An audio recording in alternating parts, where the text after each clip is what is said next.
Hello, everybody, and welcome to the official Wisconsin-Theta podcast, Beyond the Red Door. For those who don't know me, I'm Austin Dye. I'm the current secretary for the Wisconsin-Theta Alumni and Volunteer Corporation.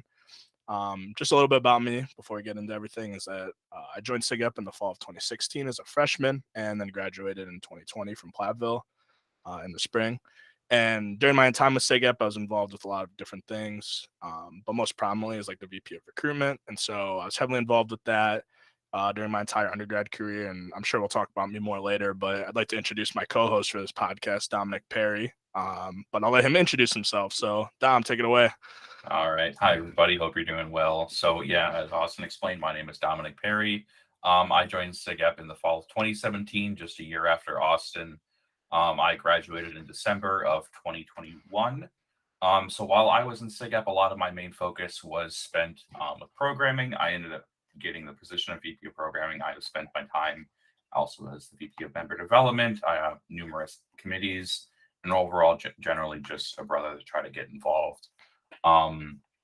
So a lot of the times beyond that, I think I ended up working quite a bit throughout. I was involved in event services on campus. I was involved in SUFAC for a little bit.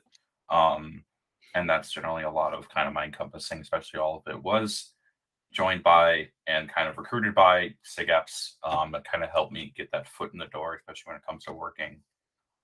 So that's really about it. So Austin, thank you for bringing me on. Thank you for asking me to help. I think there's definitely a lot of things.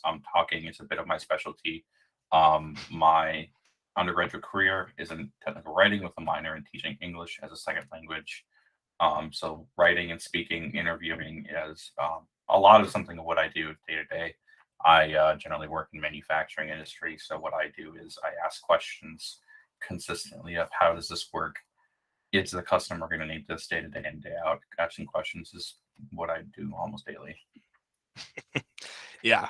I mean, thank you for being able to hop on and for signing on to this project. I really couldn't think of a better person to have as a co-host for this going forward. And so when I brought this idea to you and you said yes for it, I was ecstatic because like you already kind of talked about your repertoire.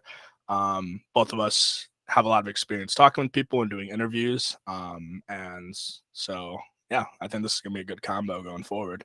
I think just talking to each other in general is really our thing. I mean, countless nights just grinding away on PlayStation and trying to get trophies, trying to playing video games together and living in the house for a year has already made us just talking enough because for me, he always cooked regular food and you who always cooked dessert food. It was kind of that wombo combo of we need to clean our dishes because someone didn't clean them up from last time. Yeah. I mean, well, like I said, Dom and I have obviously been talking about different ideas for this podcast too, but like we're gonna have to get some house shenanigans episodes going where we get some of the guys on because there's a lot going on. A lot going on in that house. It's a lot of fun. But yeah, so like we kind of introduced with, this is the first episode of this podcast that we're doing. And like I said, it's a project that we've actually been kind of working on for I don't know what, like a couple of months to get everything like situated and getting it going. I think a little bit beyond that, I know this is something you've wanted to do for almost ever now. You brought that idea up to me, I think maybe in 2018 or something like that. Like I feel like this is like I've known about this idea, like maybe subconsciously at some point, but like this has kind of been like on your mind for a while now, and you finally get to see it take off the ground. How are you feeling about that? I mean, I'm feeling good about it. Like, I mean, yeah, I guess that's kind of true. Like, you and I are both big podcast listeners. We talk about podcasts a lot. And I would agree. We have in the past discussed doing a podcast, and we were just trying to figure out what specifically we wanted to do it about. But I think like our SigEp one, I would agree. We kind of talked about it while we were both in undergrad. We were helping out in different committees, and the idea had come on about like bringing on people to just like talk about stuff and we just didn't have the time while we were in undergrad or in grad school or working. But yeah, now being able to see in fruition is super, super awesome. Hopefully, I mean, we've got a couple of episodes lined up here with some very interesting people to bring on, and hopefully some more people will be interested in it. But yeah, like you said, like it's been an idea that's been brewing for a while, and we just wanted to figure out how to get it going. do you kind of want to talk a bit about what exactly we were like, why the purpose of this podcast, like what we're trying to do with it? I think yeah. Speaking from more of like a heart experience of like what I wanted, definitely when we started this idea is that I think that I was just a person who just I wanted to get to know people. I love talking. I love asking them more, but getting to know the understanding of why people do what they do. People's personal whys, people's SigEp whys, and really drove them home to get the better understanding. At the end of the day, there's 400 plus alumni, within our chapter itself, and we've only got to meet just a handful, and there's so many stories out there. There's so many turning and defining moments. There's moments, that people were like thinking of, wow, this is what SIGEP is. This is what brought me to keep going forth. This is because I learned this is what got me to do this with my job. These opportunities that we've talked about and preached day in, day out of SIGEP's here to help you grow and become the best you that it can. To now that it finally I get to hear these stories of, SIGEP made me this way because, I'm now a manager at a law firm because this, et cetera, something like that. And just getting an understanding of how SIGEP defined people is really what I want to know, is just getting to talk to people and getting to meet these people, getting these, stories, and just so other people can also, they might not have a chance to have these, conversations, but listening to it overall is just really what's going to at least help them. And that's kind of what I want to do, is give back also in some way by providing some of this knowledge. Um, Maybe give a spark of inspiration, something other cheesy like that, of what's really just gonna, at least, give a brother something to listen to. Yeah. No, I definitely agree. And obviously, like ideally, uh, we're just starting out, but this obviously is like the official Wisconsin-Theta podcast. But I would agree, like being able to expand it to let any SIGEPs come on, tell their story, and not even just SIGEPs, but we've talked about like getting different like parents on, different people that are just associated with SIGEP that can be able to share their stories and tell us how either SigEp has impacted them, the stuff that they've pulled from it, just different stories that they can tell. I mean, I think some of the most like defining moments, and we'll get to that like a little bit later too, but like some of the big defining moments in my SigEp career were just like a lot of the being able to listen to stories, like you had said, like people that started from, I would say, the bottom, but and then got to such an amazing place because of the opportunities that SIGEP provided them and what they learned from it. And obviously, like since we've all been a part of the organization and being able to fundamentally relate to a lot of these people and some of the stuff that they went through,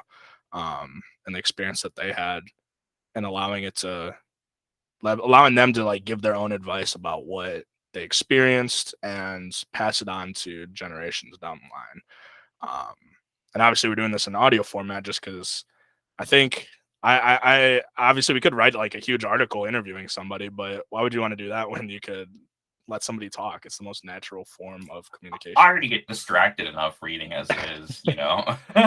Exactly. Whereas these with podcasts, like obviously we're like looking for different media outlets, but like podcasts is like the wave of the future. And everybody throws them on when they're doing stuff, and so if somebody wants to hop in and talk and just listen to it, like seems like the most natural fit. That's what we're here for. I think definitely a lot of this time, especially, we could add on to the fact of, yeah, COVID, we could, add that, but that's also a reason for us to, you know, understand that, maybe you should start connecting with these brothers a lot more.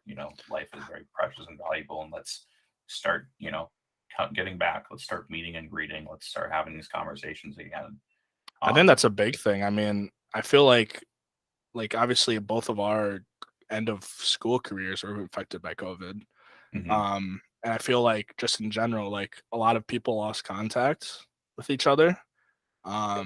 Whether I mean, obviously, like I mean, I guess it's kind of hard to lose contact with social media, but like those face-to-face interaction, these kind of conversations that we have, a lot of it got lost. A lot of us just moved on, and now yeah. this is a medium that we're hoping will bring people on to just come talk and reconnect and um again tell their stories. Like obviously like everybody takes breaks from like the fraternity and stuff every once in a while, but like this is like I said, like just a good opportunity for people to tell their stories and get reconnected, reacquainted, hear what's going on. I mean, we're gonna kind of give some updates about what's going on and um both the undergrad and the ABC level at certain points, but Maybe not in this first episode. We got a We'll get lot there to talk. eventually. We've got plenty I of things to talk about to fill episodes. Oh yeah. I mean, you and me, we can just talk for hours. This is the best way to do it, you know.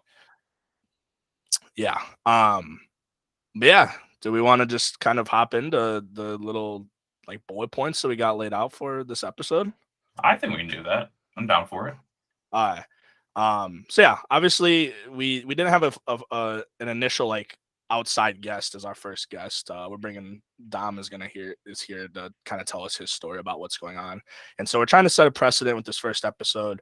Some of the questions I might be hearing here currently to kind of get some information from different people and so on and so forth. So, um, this is like one of my favorite questions I've heard listening to podcasts and just the different ways people have been able to answer it, but we're gonna start with it. So Dom, who are you today? Like what are the things that define you as a person? Like you are Dom. Professionally, what defines me is I'm a technical writer. So, kind of the short end of the way is I make manuals for a manufacturing company, in Northwest Wisconsin. So what I generally, day to day, I work in manufacturing. We have a very wide array, of products, that stem all the way from, in the medical field all the way to the transportation field and kind of going in and out. And what I do is kind of work around the, operation installation, for anything from anything small and compact all the way to where you're going to need a full scale construction screw, to kind of just put it all together. So I would kind of work with that, work with a lot of the software that we make for our stuff. Um, I can go on forever with that, but the manufacturing industry is all in of itself, a whole conversation. Yeah. So, that's why I'm professionally. So my title is technical writer. I work in the marketing department, which is a little bit different than some other companies that kind of put technical writer just in the engineering department.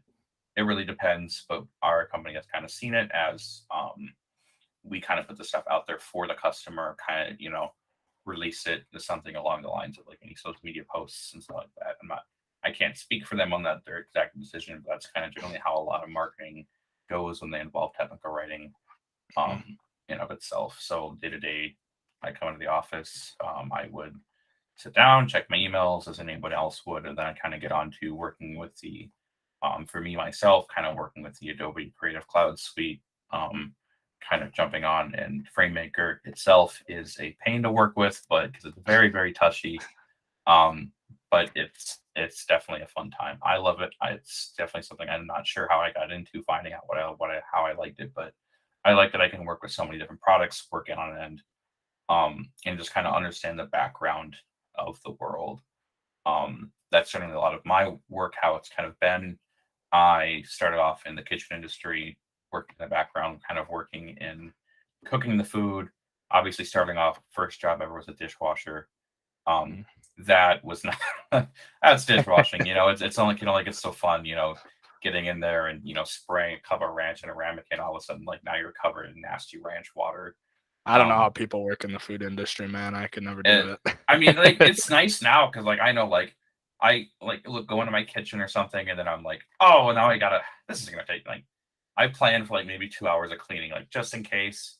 But then like I'm getting done in 20 minutes. I'm like, well, that was easy. Now what do I do? Because like it's just like wipe down top to bottom. I know the process. Spray, soak. Focus on something else, like maybe the dishes or whatever. Get that going. Back to wiping everything down, and then we're gonna sweep. And then I'm like, well, what do I do now with my day? I so much Yeah. time. Well, guess I'm going Yeah. on TikTok or something. Before Um, we get too crazy, like so obviously like your actual career is technical writing. yeah. I obviously like I was there during most of your undergrad to kind of see how you bounced around. I guess explain to kind of everybody how you landed on technical writing if you Yeah, have your own absolutely. specifics. Um, I like to tell everyone that I chose it on a whim, and as much as I did with SigEp, because like it really was kind of just quick thinking and then realizing. I started off as in engineering. I never really like Like wanted to most of do us. engineering. Yeah, well, that's an engineering school.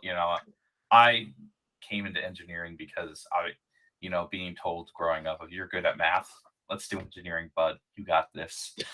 And, I was like, okay, yeah, sure, whatever that is, because I realized later on that they never properly explain what engineering is.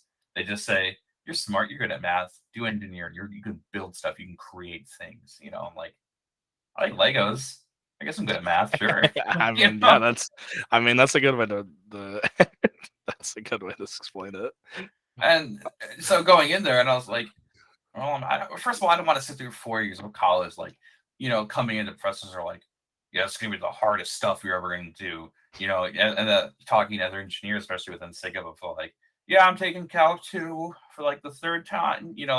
Like not really like in SigEp, but you're talking around like kids in college trying to get acclimated.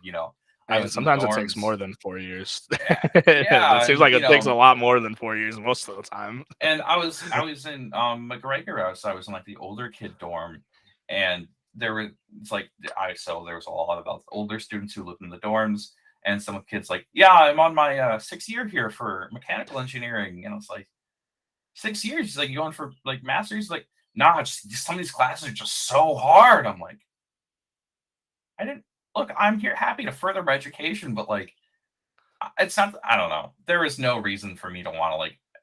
So that kind of like deterred me a little bit. Like, and the classes were fine, but like hearing like, yeah, this professor is just so awful.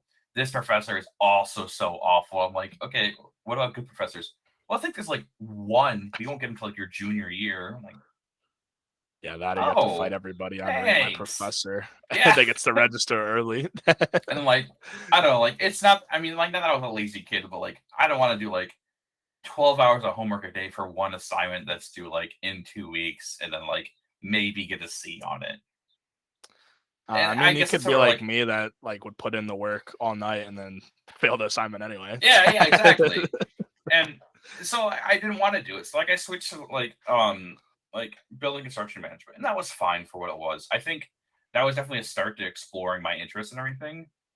But I think who I wanted to be was something a little bit different. I think I enjoyed the engineering side and getting to like understand how things work.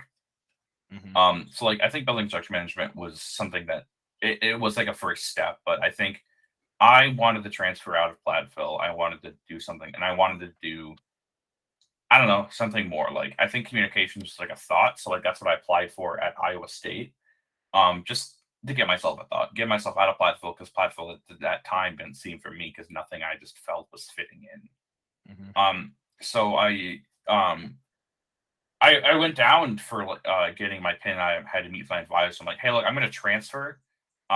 Just give me my pin, and so I can just take these. Like, he's like, you're taking all these classes that have nothing to do with it. I'm like, yeah, I'm going to change my major, and he's like, just change your major. And like, I'm like, can I have my pin? He's like, no, why not? And he's like, if you're not going to, he's like, I'm here for engineering students. So like, get out. I'm like, okay, that's fair. I guess like I'm just here to like give me my pin and walk away so I can do whatever I want. Um, So I got met with the head. I'm like, yeah, can you just sign this so I can get out? He's like, why? I'm like, well, I don't want to be an engineer anymore. And I gave my whole spiel. I just didn't feel that's for me. And I'm not like, it's not like anything was rightfully hard. Like, I mean, I didn't do well in calculus, but it's not like anything was overly hard. Um, so he's like, well, change your major. Still do whatever you want, but I'm gonna help you. Just change your major. Go talk to them, and they'll help you figure out what you want to do. So I was looking at English because obviously like, I just want to start like maybe like something more in like LAE kind of something that stuck with me. Like I was like talking like, though I never like, because I kind of just thought of like what classes I enjoyed in high school. I never like, I liked English. English was always like something that I like enjoyed, but that just felt like, I think English always just felt easy to me. Like I felt comfortable, and I was thinking like maybe like what I need is something that's comfortable to me so I can figure out what I want to do. And it's not like, I don't know. So like, there are so many things in my mind, like maybe psychology, maybe economics. Um, I don't know. I didn't want to be at Platteville anymore. Cause I just didn't, and it's not that SigEp itself was wrong for me. It's just that the place where I was going to school felt wrong for me. I didn't know my Mhm. life. I didn't have much direction. I didn't have much of an understanding of who I wanted to be. So I stuck with, so I went over to the English department, and I was like, yeah, but I don't want, I was looking like, I was a creative writing, there's literature, there's like foreign language. And I was like, I kind of sucked at Spanish in high school. So no, creative writing, I don't have a creative bone in my body. So let's What do you try mean? You could professional have writing. wrote some books, bro. I don't know about writing books, man. I'm gonna be an author, like a New York Times bestseller. Yeah, writing. I'm gonna write the next like Game of Thrones or something.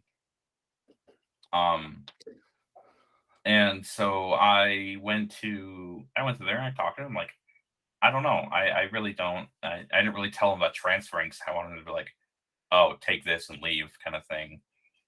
I wanted like just some actual just general help, and they're like, yeah, I'll put you as an advisee with Peter, and they're like, screaming like Ghostbusters, we got one, we got another one from engineering, was their whole thing. And then I'm like, oh, is this normal? They're like, no, usually kids just go to Bilsa or they drop out. And I'm happy to make your day. I so I ended up just working with them, and I sat down with Peter. He's like, what do you want to do? I'm like, this just seemed most comfortable to me. Like it seemed kind of cool. Because I just quickly Googled, maybe did like while I was waiting for him, maybe did like a 3-minute Google search of technical writing. I'm like, yeah, it seems kind of cool, like sure, but as I took some classes, and I think especially with him himself, that he's a great guy, in of itself, but he really kind of helped me understand what I want to do. Because he found out like he's like, what do you mean you like these books? Shouldn't you go to college what you like to do and like do your career? Like it's obviously like as a kid, like I was so focused on just getting out, making money, and making myself in the world, but you really got to enjoy what you do. Like you can't go to college for 4 years, cry yourself to sleep, and then cry yourself to sleep at your job because like, yeah, you're making money, but you're not having fun at all. I mean, I think that's like just it's such a mature like growing moment. Again, like I'm sure plenty of people that we'll bring on will kind of talk about like a very similar experience where like you go in with that young college mindset, like, yeah, I want to be an engineer, I want to make a ton of money. This is an engineering school. I'll just ride through it, get the engineering job. When like sometimes like you're just not fit to do that, and you're just not passionate about it, and obviously No. like your heart found a better place for you. And man, And we're all meant to do our own things. In my heart, it eventually grew on me that this is something that I just fell into it. So I ended up not transferring to Iowa State. More so for the thought of this is something that I really enjoy doing. I made a few friends, and I think lo and behold, I think it just kind of stuck through me that yeah, I want to be a technical writer. I think it was definitely a worrisome aspect because like a lot of friends and everything made the we're all engineers, so like I'm the like really the only like English major out of all the engineers, so that was definitely a bit of a stressor of all my friends are easily going to get jobs, and I'm like, where am I going to find this job? So I like even applied like for my internship. I applied so many places, and one place got back to me, and I was like, oh, thank Jesus. So then I had like 2, 3, 4 different interviews with different companies, and I finally landed on one in the manufacturing industry. And I've always enjoyed the manufacturing industry because there's so much to learn. There's so many different products. There's so many things you didn't know because like software was fine, but I really would never like focus on software. I fell out of coding from a very young age. But I've worked in the background industry. Like I don't know, I want to say like the background industry, but like things like I was always behind the curtain making the food. When I worked with event services, I was setting up events.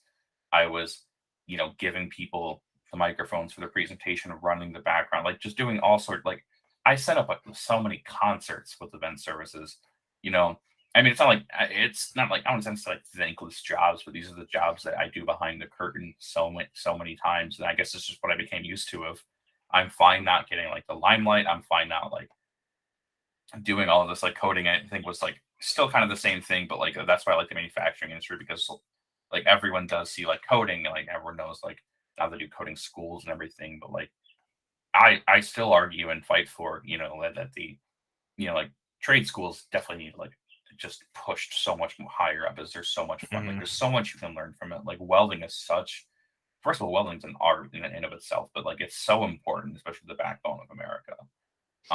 Industry itself is just it's so amazing, and I don't know what I'd do without the manufacturing industry.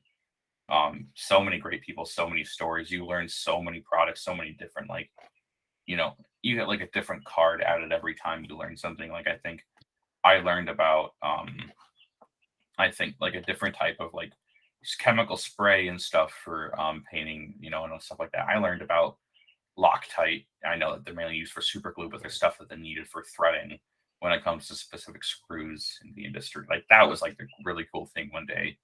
Mhm. And technical writing of itself just helps me learn so much more of what it is. And it's like all of this is just school. It's like just like jumping around, bouncing around, getting that young college mindset of, I'm going to be an engineer, I'm going to make money. I don't know what's going on. I don't know what it is, but yeah, I can listen. I can follow directions. Like maybe that was the best thing about me is I just followed directions and maybe I, started like standing on my own 2 feet, started growing into Mhm. the person that I am today and finally realizing of, no, I'm going to do what I want. I can still make good money if I need to. I have set skills. I have my bartending license. I can go bartend on the side if I really need the money. I can cook food for a right place. Like I've Yeah. developed these skills over the years of like, yeah, I have backups, but this is something I want to do. I love doing technical writing. I love working in marketing. I love growing. And obviously, I'm not going to stop at technical writing. I'm going to keep growing beyond that as much as I Mhm. enjoy doing the act of it. Yeah, like I said, I think it's a very big maturing moment that a lot of people go through, and to be able to go through it at like the perfect time and find what you want to do is just such a good step. I don't know what I would have done if you had left. I feel like I remember us having discussions about it and I was like advocating. I was like, bro, do not leave. Like we can work this out. We can figure out what you're actually passionate about. Because like I said, like when we were in the house together, like there was a lot of late night discussions about different things and And just it was stuff just in hard. general. I think like I set myself up the standard when I came in, and I was like always like so worried of like how I'm going to do in my grades because I think deep down I knew I wasn't really passionate about it. I just did it because that's what smart people do. I was told I was smart. Hmm. Yeah, and like I said, I think it's something that a lot of people fall into at Platteville, unfortunately, and but it And takes. I swear, like when they're telling you what engineering is, they really need to tell you of the rigor that goes into it. Hmm. Like it's not just like, oh yeah, you learn about electronics, but like yeah, you need to learn about stuff. And if you want to get like electrical engineering, you need to learn about I don't know, like simple physics. Like how good are you at physics? How good are you at you know? First of all, how good are you at chemistry? Because chem for engineers is not easy for anyone. I mean, Um, I got to like cheat through it, but it was easy for me. yeah, Me and I John. yeah. The thing was just hard. I don't know. Chemistry is a whole other language to me. I just can't understand it. Don't know why. I can do simple chemistry. I can tell you the periodic table, but mixing stuff, I don't know. Yeah, I no, can do math, but it just I don't know. I think adding all those words and stuff just gets me beyond far. I definitely agree that like some practices need to change with I would say the engineering like departments. Just in general. Like I mean, we've talked about it with lots of different people. Like I feel like the acceptance rate for Platteville are just like extremely high for we'll take in all these engineers and expect them to fill out. And that's my own personal like opinion on it, I guess. But Mhm. I mean, I'm glad to debate anybody about that because it does seem like that's the case. Yeah. But I mean, that's a story for another time, I think. But all right, so we kind of talked about the technical writing aspect of college and how that Hmm. kind of fell into that. Let's talk about some SigEp now that since it's a SigEp podcast.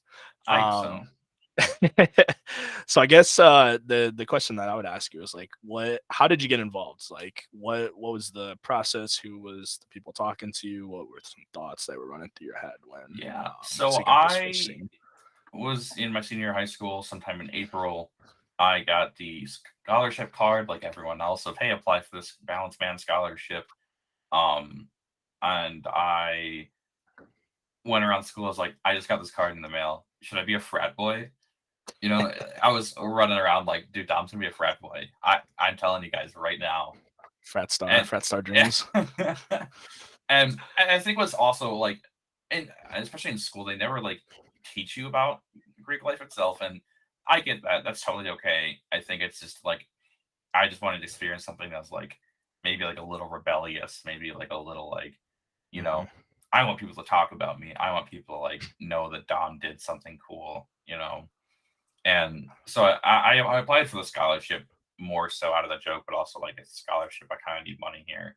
The broke kid from Southwest Wisconsin needing money, and um, so I applied for it. I moved out of my house the day I graduated, and then I got a call from my mom of like, "Hey, some guy named Drake or something gave you a phone call. I don't know his name, but something about a scholarship. I'm like, did you get his phone number at least? Like, I knew what she was talking about because like the only one, like only outside scholarship I applied for, that was my high school, and I was like, hey, and she's like, give me the phone number, wrote it down, and it was like, hey, how's it going? I'm Dominick Perry. I'm calling about a scholarship.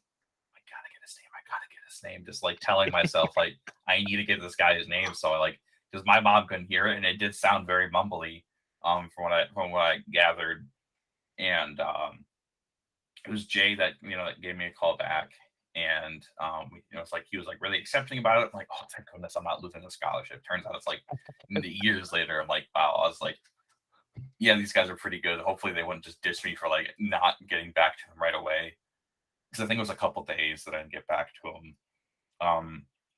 So I gave him a call, and I didn't have a car at the time too, but I was in Dubuque, so I was a little bit further away from our chapter location. Mm-hmm. And he gives me a call. We kind of search. He's like, hey, so like we're doing this interview. Like, don't worry about keep it casual. Like, you're welcome to dress up if you want. And let's meet at the Starbucks over on like Asbury Avenue. I'm like, that's in a grocery. Like, just thinking internally, like that's in a grocery store. Wow, sure, yeah, let's do that. Let's go do that. I'm like, thinking internally, I'm like, why a grocery store? Like, I talked to him about it like months later, and he's like, I just looked in Google Maps, and yeah, it turns out I was like, he's telling me, he's like, yeah, I can't believe I put in a grocery store. I was like, that was so weird for me, and I was like, yeah, that's weird for me too. I was like, all right, but like, I don't know, Starbucks in the middle of a high V is just, I don't know, it was a weird location to have the interview. Bro, I mean, like I said, I've done recruitment for a while, and you know that, and I've had some wild interview locations that people have suggested before. Like, I mean, probably get into it later too, and I don't want to keep interrupting you, but like, I think my craziest one was like some dude was on his shift at Culver's, and he like took like his lunch break to interview with me, and I was like, yo, what? I was like, man, we can do this another time. Like, if you're trying to eat lunch right now, he's like, no, it'll be fine, and that was like a 20-minute interview, and we were done. He had to leave. I was like, okay, that's it. That guy did not end up joining, I don't think. But yeah, keep going. And so the family that I was staying with, they were like, are they gonna make you join? It's a fraternity. Like, what's going? Like, they obviously didn't, and still don't approve that I was in a fraternity, despite all the good things. But it's totally okay. And so the mom drove me down because I don't have a car. And then she like sat in the back of the Starbucks, just like scoping it out, making sure he doesn't like do anything. And he ended up bringing John with him. And so Jay was like fully dressed. I was fully dressed because I was like nervous. I'm like, he said I don't have to dress up, but I'm gonna dress up. I don't know what's going on. Like, I'm freaking out right now. So I drove down, and John was dressed in a polo, and the mom did actually make a comment that John was dressed in a polo. But what's really funny is that he just got off work and he came last second, so he didn't get a chance to change. I found out. But it's funny that the mom made a comment that I was like, the mom that I was staying with made a comment of that one guy was dressed pretty nicely and the other guy was dressed very poorly. I was like, it's definitely one of those like, hey, yo, I got an interview. You want to come with? It's like, yeah, one of those moments. So I was like, yeah, and because like the questions were pretty normal, I think. I think it was funny. He did use almost all of them, but he added like a few like really good questions of like the basic ones. But he had some good questions. It's really cool. And I asked, obviously, like, do I have to join? Like, as like anyone else would ask. And he's like, no, you don't have to. And there's no reason. This is a scholarship we're giving to you.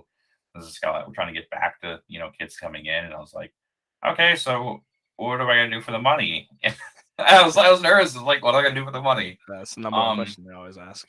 Yeah, so he and gave me all the rundown and everything of scholarship, and and then I moved in, and they're like, yeah, we can help you move in if you really want. And this is like months and months later, and I moved in early because I was working for dining services at the time. And I was like, my uncle ended up wanting to help me move in, so we moved in together, and then there's like 4 of them that just showed up, like they're like ready to move me in. When we were getting there, rolling in a platform, I was like, you want to stop at Culver's? I'm like, well, we told me to stop at a certain time. Like, So I was like, hey, we're gonna be a little bit late. We gotta stop and get gas real quick. We're almost there.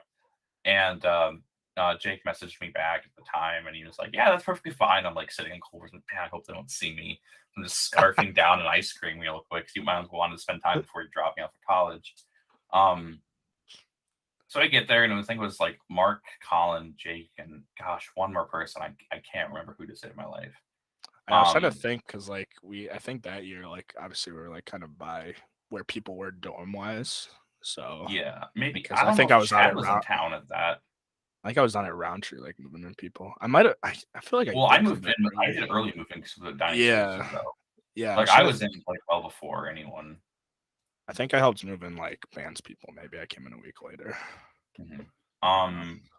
And then they asked me if I want to go to dinner that night or something like that because I wasn't doing anything. So it was me, them two, and another kid from the scholarship that was ended up joining for a little bit.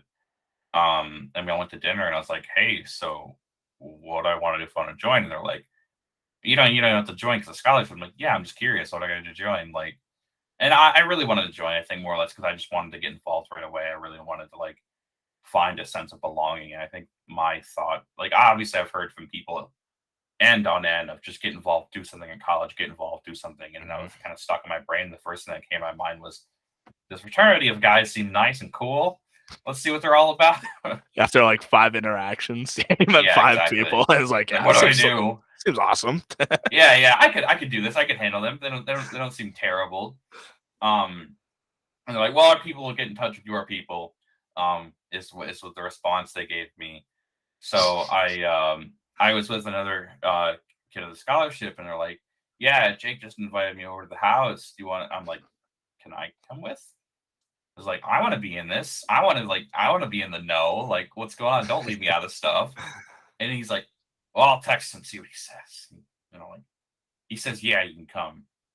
I'm like, okay, cool, awesome. These guys want me to come over.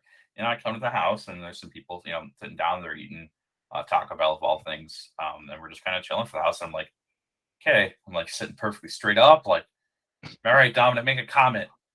Let them notice you. So like, it just becomes more casual. Like I think I was just overly formal because I was like so nervous of like, not only do I obviously want the scholarship, but like at some point I just wanted people, like I wanted to make friends. I wanted to like jump in. Like this is like the best time for me to like, this is my first interaction with the people of college. I think let me just like get in, and we ended up having a great time, and I ended up leaving.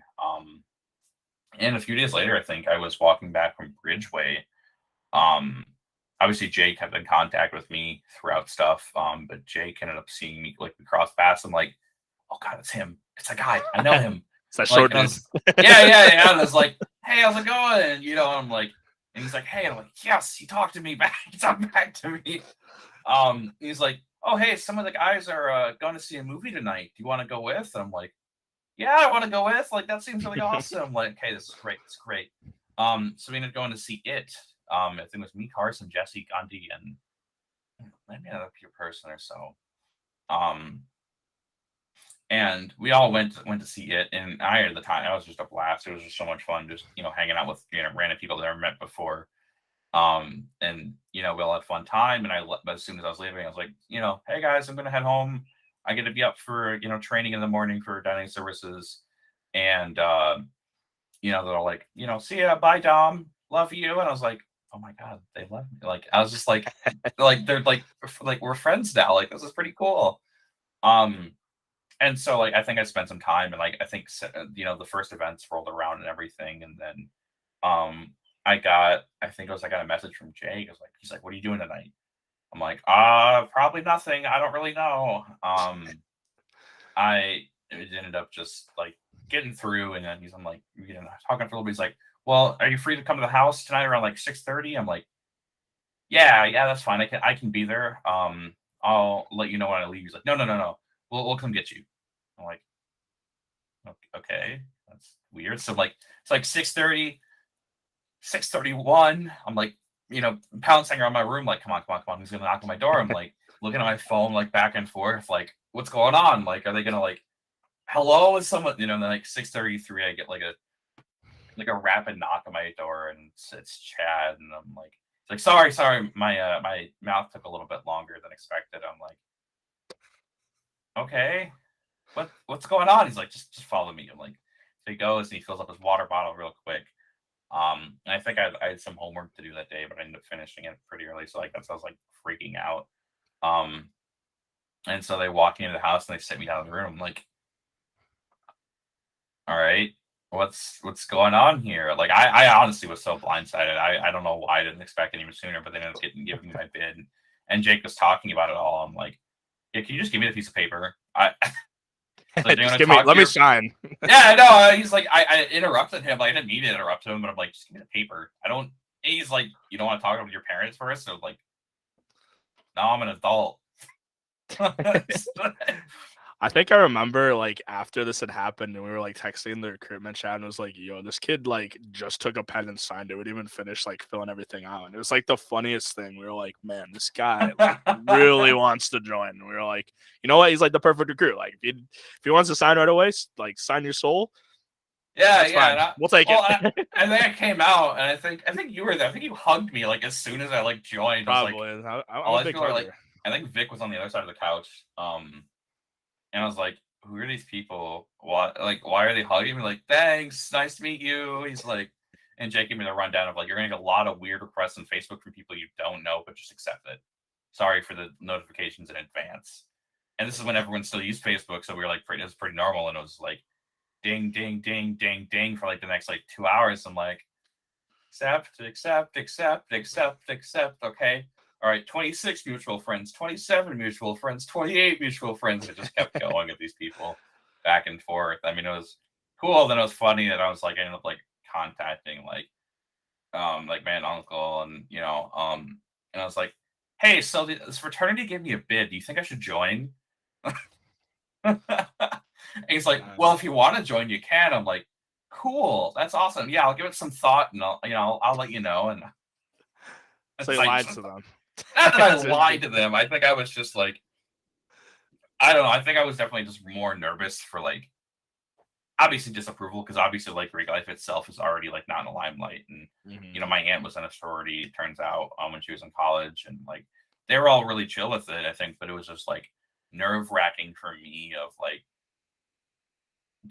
I've seen like, I've seen Animal House before. Like, I'm pretty sure they've seen it. Like, is this what they're gonna think of me now? Like, I was always like so worried. I think that I just wanted like approval and praise at some point, and I was always like felt like though I'm doing something for myself. I don't know, but like I joined like really and how I got involved in it because I just wanted some sort of like I don't know more than I just wanted a sense of belonging. I wanted people to like accept me, and it seemed like you guys like really accepted me more beyond the fact that I was just another number and another paid, another like addition to dues.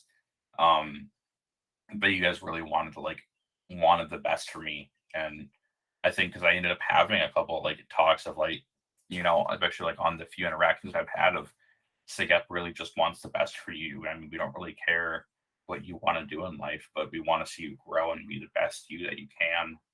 And obviously, as much as like that was said, I never really took that to heart till later on down the road. Um, it really just became of that's really what they wanted, and I'm glad I'm seeing it so many years later. Of I got in what I got out of it, what I put into it. I think it really made me into an individual who now wants to grow and becomes the best him. I can now, though I'm still terrible at saving money, I can still do a lot of things that I'm really proud of because of what SigEp gave me. Career wise, I'm an absolute monster at my work. When it comes to it, I absolutely, my first quarterly review was just, I don't know, I was kind of crying because she was praising me. I'm like, this isn't true, is it? Like, are you just like pulling my leg or something? And I think it just, I don't know. And until I graduated, I was never like, I took so much time away from like looking back and reflecting on who I was as an individual until I graduated because it really the 4.5 years I was at University of Wisconsin-Platteville. I really never got to see who I was. I just kept focusing. And putting my nose to the grindstone and just trying to become someone I could be proud of. And I never really looked back. And I'm not a person I recognize. I mean, if I could I scroll back occasionally through like all my Facebook messages from like, because you just get bored some days. They're like, Yeah. this person blocked me, really? Looking back and I see the messages, I'm like, oh, gross. Like, I'm so sorry for the person that I was. I think because I was never, the environment that I grew up in and never allowed me to become emotionally sound for starters. I was never like able to like, I don't know, like get in touch with my emotions or like understand who I am and what I want. It's okay to be, be this person. It's okay to, like Legos as an adult. It's I don't know, and I think that's what really got me involved in SigEp starting off. So I just wanted people to accept me and grow me and help me be the best person that I can. Mhm.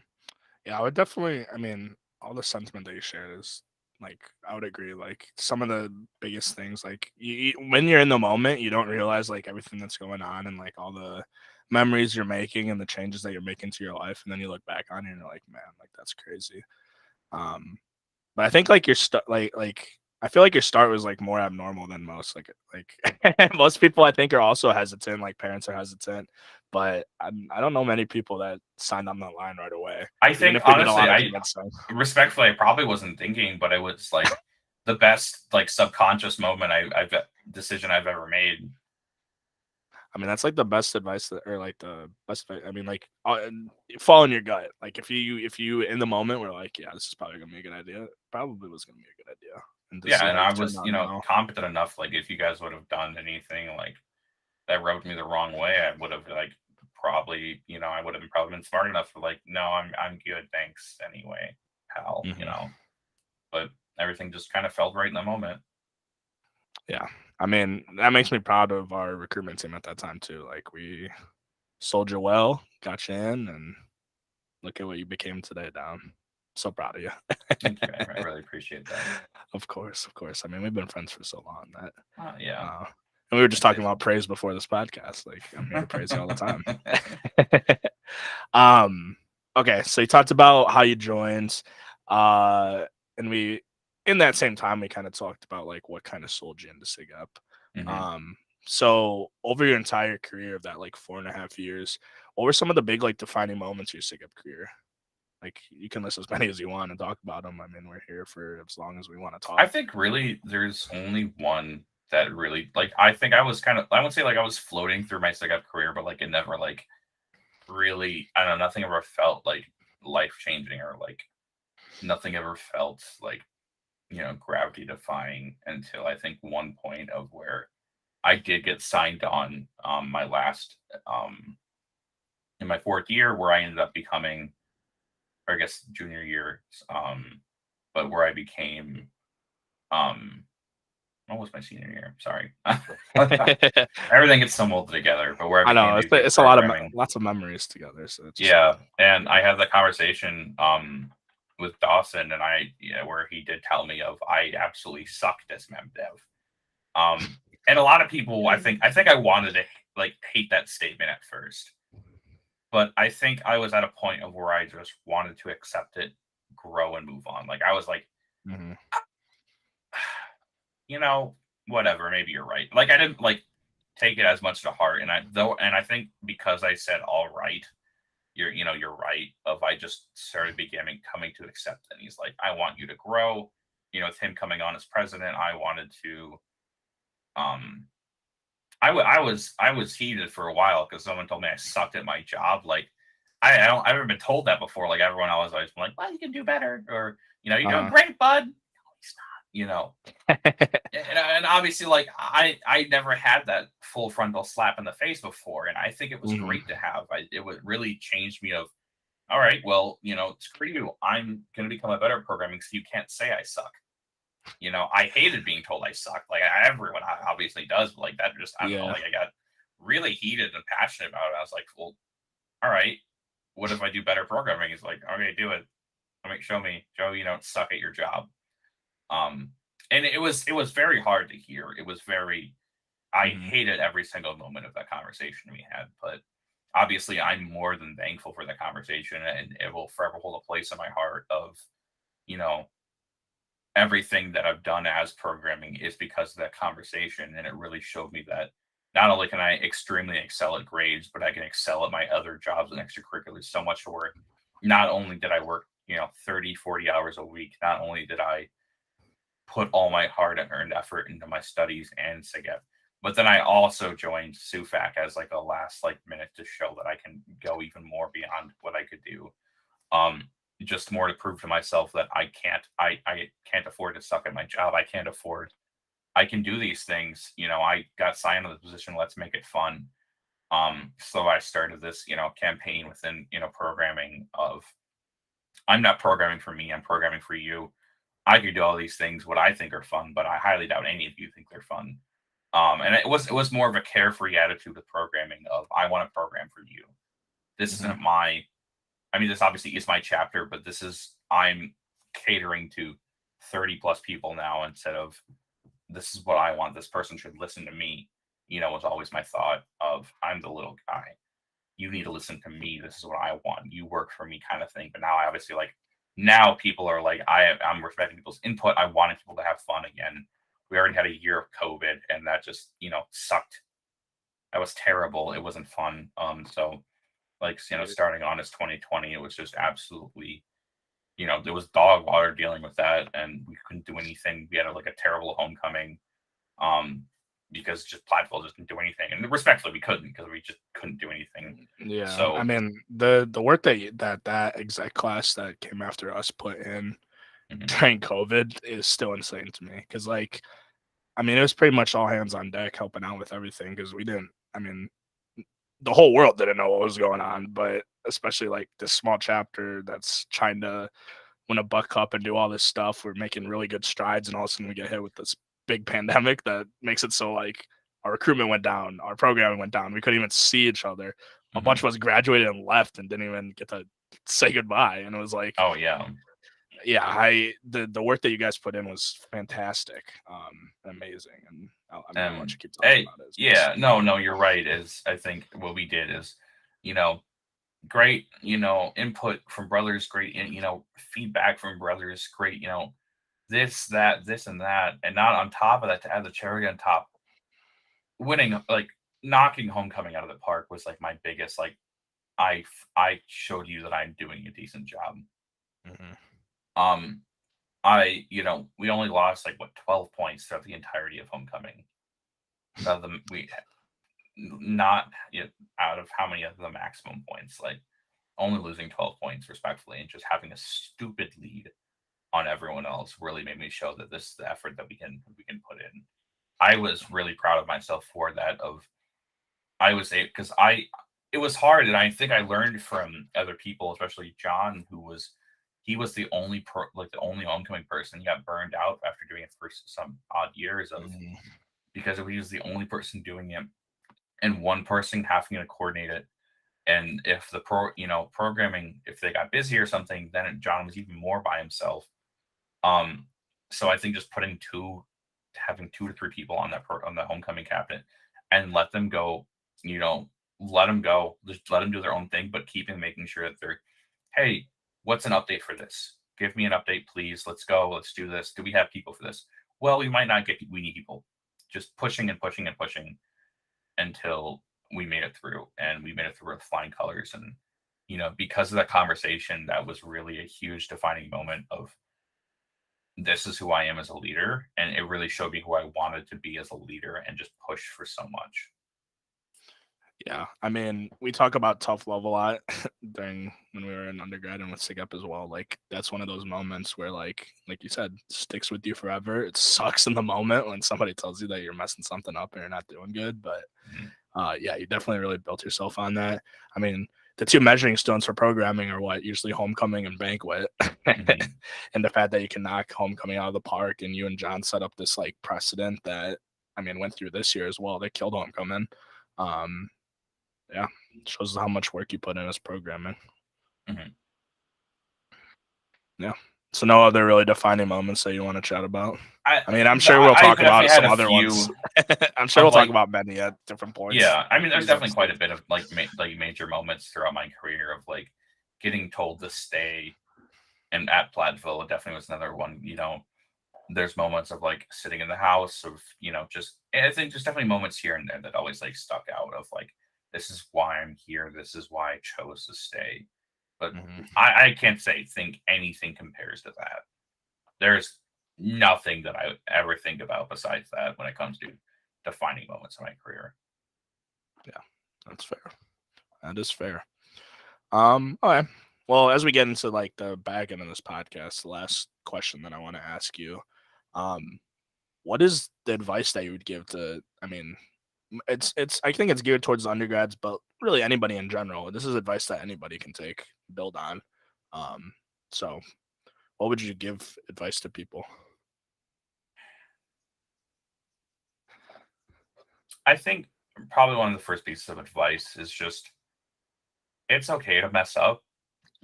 Like I think for me is always I've had to strive for perfection. Um and I had to strive for getting involved. I had to strive for, you need to get involved right now. You need to like do. You need to go, go, go. You can't stop. And if you stop, it's just gonna crumble in. But I think sometimes, there isn't a reason why. Sometimes there isn't a metaphor. Sometimes there isn't a lesson. Sometimes you just fail. Um, and it's yeah, it happens. And I think you need to like I really the best advice is it's just okay. I think you need to breathe. First of all, Jesus, just breathe. You're doing so much as an undergraduate, whether you're, maybe you're focusing all your time and effort to studies to get the best grades, and that's already an amazing feat of itself. I know I put more effort into working to survive than I did to getting A's. I mean, I made grades quite often, especially all the, once I switched my major to doing something I wanted. Um, but I put an effort into everything else, but people putting effort into that. It's okay. Just breathe. Take some time to just do you. You don't have to do everything. That's some of the best advice I can give because I know there's that time. It's college. It's supposed to be some of the best years of your life. There's definitely a huge fear of missing out, and because you don't want to not be in the memories. You don't want to not be in there with your friends. You don't want to not, be a part of the cool story of, yeah, we saw this, huge bear roaming through the store. It's okay to just, yeah, I chilled in my room. I had a lot of fun. I remember there's so many like Saturdays and Sundays that I woke up and I was like, yeah, I had fun last night. I was playing Borderlands or something, or I was, playing COD. I was just chilling by myself doing my own thing. Um, I think there's nothing wrong with just doing your own thing. And I know that it's great to get involved. It's great to like build yourself, build your resume, but there's definitely days where you just need to just veg, chill out, do your own thing. Don't worry about, having to be around everything. I think that's the hardest lesson that I could have learned. Like I'm still adjusting to living alone as an adult, waking up every day for 22 years with at least someone in the same building as you, the same living vicinity as you, and now I'm living by myself is a whole different scenario. At least there was roommates or something, or going downstairs and like, all right, who didn't do their dishes? Come on. Or Now now it's it's you. You yeah, didn't do the dishes. exactly. And so I'm grateful for the times that I did get to chill because like as much as I enjoyed the stories, I think now that I appreciate that because now I know how to chill by myself. Of Mhm. where I mean, it was harder for me because I was definitely a person who didn't get to do it as much. Because I definitely was that person. I think I didn't learn until later if it's okay just to chill by yourself. There was definitely days I did it, but I was always like, I gotta be at the house. I gotta be involved. I gotta do this. I gotta have so many cool. I don't like to say so many cool stories, but like, I don't know. I wanted to be like involved, and I wanted to be like in. And I think more or less it was just because like I didn't have that understanding of it's okay to just do your thing, like be you. I know there's definitely so many like cheesy metaphors of be you, be yourself. Mhm. And it's great. I think we all have that social be yourself, but I think emotionally be ourselves is not something we're easily as taught. It's okay to like just take time for yourself, maybe like mental health breaks or checks or something like that. But just breathe. Just, it's okay to fail. Okay, you're gonna get back up. You're gonna, it's, you can cry yourself, apologize once and move on. Keep building off of that. You can't keep beating yourself up. You can't stay focused and, just do you. Yeah, I think that's amazing advice, Dom. Like I said, I mean, a lot of it is some of the stuff that has happened with, I think, most people. Mhm. But undergrads, you better be listening. Breathe, take some time for yourself, and check up on your mental health. That's important. We talk about it a lot.